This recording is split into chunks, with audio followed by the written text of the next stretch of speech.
sa'yo unang-una mangyayari. Sabi ko, Lord, ayoko ng Job. Kasi baka hindi ko kaya yung pagsubok kung ano, saan mo ko ilalagay. Amen. But I really thank God and I really praise God. Kasi sabi ko, alam ko na tinuturuan po tayo ng Panginoon.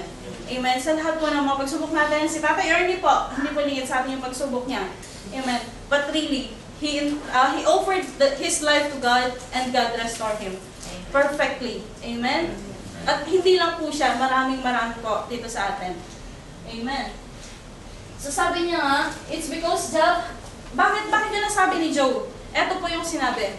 It's because Job has a deeper relationship to God. He trusts God, he has a big faith that God rescued him in all troubles, in all his troubles. Amen? So naniniwala siya na whatever, ano man yung mga bagay na mangyayari sa kanya, God is always there for him. Amen. So everything that happened in the past was to teach us. Amen. We must share our testimonies so that others could have hope. Naniniwala po ba kayo doon na sa testimonies natin, nagkakaroon sila ng mga hope? Amen. Brother Hope. Ano po na siya? Hindi si Brother Hope eh. Amen. Okay. Those testimonies, ito po yung mga lesson na nakukuha natin. Ano po sabi doon? Teach the mind. Bakit? Kasi po, halimbawa, narinig natin yung testimony ng kapatid natin. Amen. And then, here comes the time na may problema ka. Di mo ba pagka narinig mo yun, bakit yung kapatiran na yun? Nakayanan niya, how much more ako para walang kamay na iisa ang Panginoon. Amen. So, doon pa lang, in our own self, na-encourage natin yung sarili natin. So, natuturuan natin yung sarili natin on how to overcome those trials. Amen. Sabi niya po, encourage the heart. Di po ba? Kasi sabi niya, dapat nagsasalubong lagi yung heart at mind natin. Amen. Di po ba pag halimbawa may gusto kang gawin, which is labag sa kalooban mo, di ba hindi mo siya natutuloy gawin? O kaya parang may bumubulong lagi sa'yo. Pero pagka sa Panginoon ka nakaasa, eto yung lagi niyang tinititigan sa atin, especially ang ating puso. Amen. Sabi niya din po, make the will strong. Amen. So sa Panginoon po, laging, kung saan sa Panginoon lang po tayo umasa. Sabi ko, Lord, napakahirap sumunod sa'yo, pero pagka sumunod kami sa'yo, ang sarap ng pakiramdam. Amen?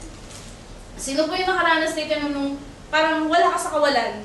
Tapos, dumating yun, nalaman mo lang nasa gawaan ka na. Yung parang, nasa bahay ka pa lang, nag-prepare ka or something, parang ayaw mong pumunta, pero habang pang-close yung oras, nag-prepare ka para makarating doon. Amen? Kasi, ganun po kumilos ang Panginoon sa atin. Hindi natin naiintindihan yung sitwasyon, but God has a purpose. Amen. Sa akin na po, testimony ko, every time na babalakay ko hindi magsimba or hindi umattend, blessed na blessed ako in that service. Kasi madalas ko po yung nararanasan, lalo na sa trabaho, minsan umaabot yung nasisigawan ka, napapagalitan ka, ganyan. Tapos hindi mo na mimit yung target mo. So, minsan nadi-disappoint ako. But sabi ko, Lord, I know that you were there. Minsan, one time in my life, one time I experienced, Lord, sabi ko, parang, despite of all those things na ginagawa ko sa kumpanya or sa mga amo ko, parang nagiging props na ako sa paligid nila. But I really thank God kasi last Wednesday last week, sabi sa akin lahat nagagalit doon sa paligid ko. Then sabi nila sa akin, parang wala lang nangyayari sa akin. And then sabi ng senior ko sa akin,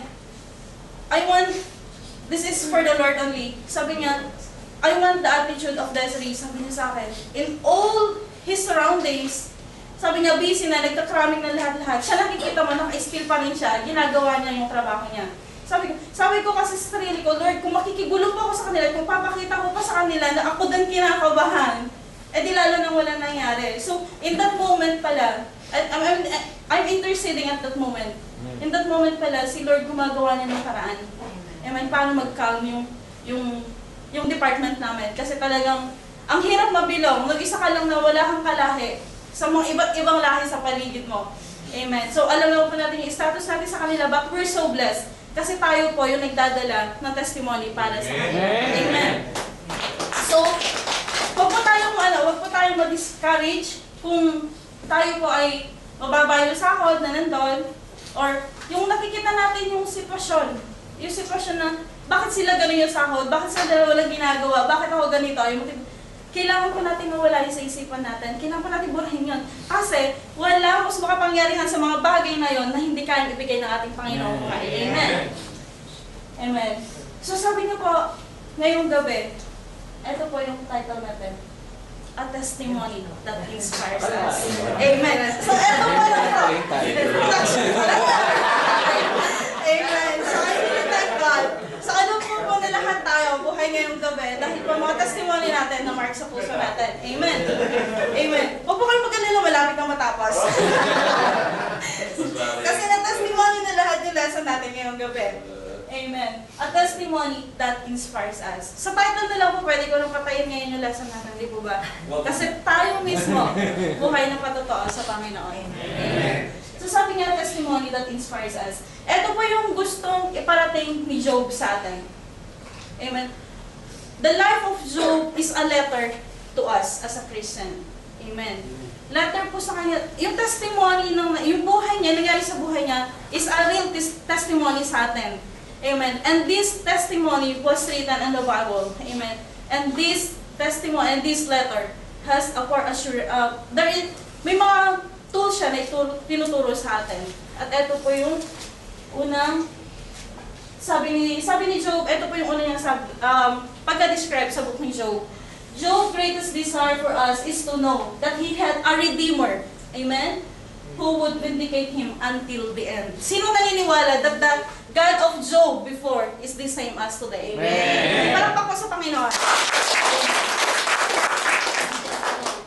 Amen. Sabi niya, a Redeemer that never changed, and His name is Jesus. Amen. A Redeemer. So we're so blessed, di po ba? In spite po na papagod tayo sa trabaho, minsan nandyan yung homesick, minsan nandyan yung mga questions, yung mga why sa isip natin. We always remember that we had a Redeemer that never changed. Amen. Sabi niya, in Job chapter 19, 25 to 27 says, I know that my Redeemer lives, and that in the end, He will stand upon the earth. And after my skin has been destroyed, yet in my flesh I will see God.